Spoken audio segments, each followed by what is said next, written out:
worlds of the United States and the Caribbean.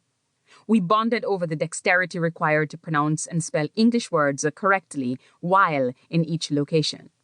He took a shine to me, I suppose, and invited me to study with him, to audit his class at Boston University. I went there for 3 days a week for 6 months. I sat in his class with maybe 10 other students and read T.S. Eliot and W.H. Auden and Seamus Heaney. We discussed what makes a poem good and what makes it operatic. I learned a lot about poetry from being in Walcott's class that year. But something about that interaction bothered me. Every day after each class, he'd invite me to lunch with him.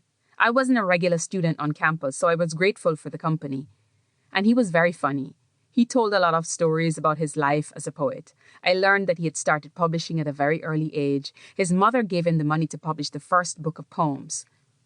His pen was immediately loved and accepted by those in power. He had a burning desire to write, and those around him respected his drive. He was always seen as a golden child, and he was fairly comfortable with seeing himself as such. I never had that.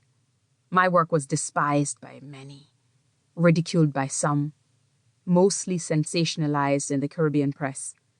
Every time I went home to read, there were numerous articles ad nauseum which discussed my sexuality as deviance, something I picked up in the amoral culture of the American North. No one ever talked about my worth as a writer. It was always lesbian this and Jesus that, and questions about how Jamaican I could be with my homosexuality so prevalent in my narrative. Walcott was mostly kind to me. He would often say that I too had the gift of the pen, that I could turn a good phrase, that my race politics were promising, that my poems had a precision of language that pulled the reader in. That was all good and well, he maintained.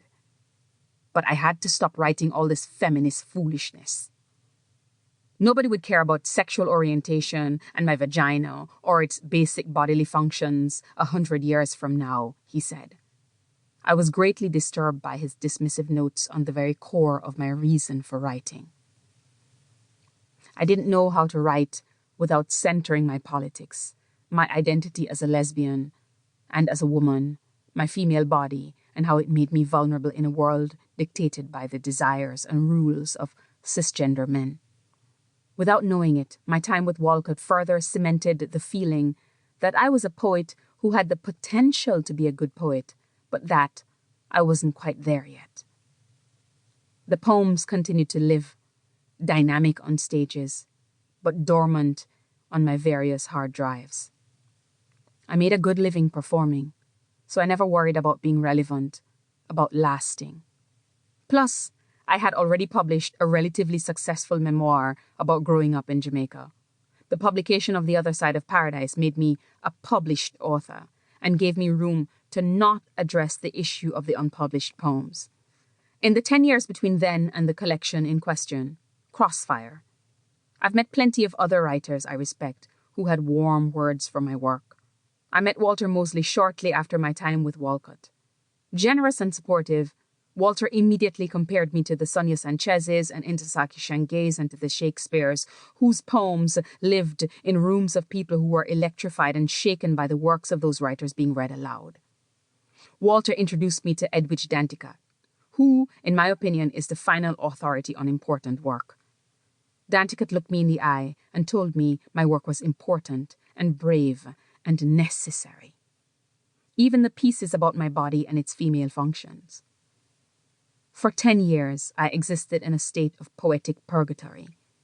A fairly large, live, eager audience, but almost no readers of the work I fretted about for draft after draft to put on the page before reading it out aloud to anyone.